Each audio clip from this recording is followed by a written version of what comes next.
Let's go to Richard in Manhattan. Richard.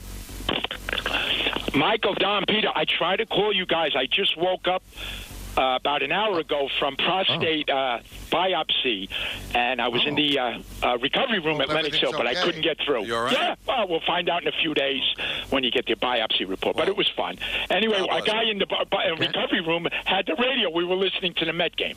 Okay, fellas, as far as the Met game, I don't want you – you can't convince me I'm wrong here. This game was important as far as significance. If the Mets lost the game, as with Atlanta, the second game, the winning team is not going to play their players. If Atlanta loses today, they deserve never to get into any playoff. The Mets have no reason to play this game. They don't want any pitchers sacrificed for tomorrow, just like Atlanta. I would even question if Atlanta lost the game, they shouldn't even have to beat the Mets with Sale. Of course, that's a little ludicrous, but that's how strongly I feel. It makes no sense for the Mets to even show up in this game because it's not because they have nothing to play for. Why take a chance in losing players that you need tomorrow and the next day? It makes no sense. So the significance of the game was great, this first game. But the importance, I think you guys are over-dramatizing because it's the big picture.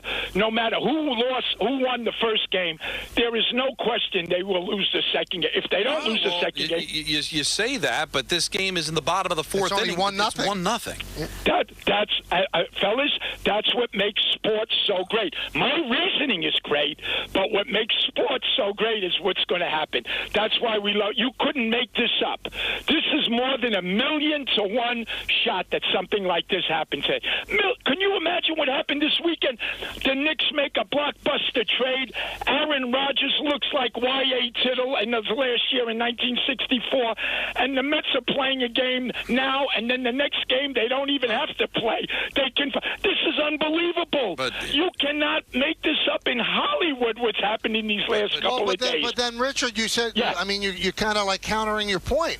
You can't make it up. What happened in the first game? That's what makes it great. We're not overestimating what it means. Well, because if the Mets lost the game, there is no way that they can lose the second game. But you keep saying that, but the Braves are only up 1-0 in the fourth inning. Well, that's so far, right? And that's why sports is sport. Right, Michael, my reasoning is not wrong. Point. Richard, sports is sports. Richard, I'm praying for you, and I want you to do well with your biopsy, but you're killing me, man. First of all, you're not a Met fan.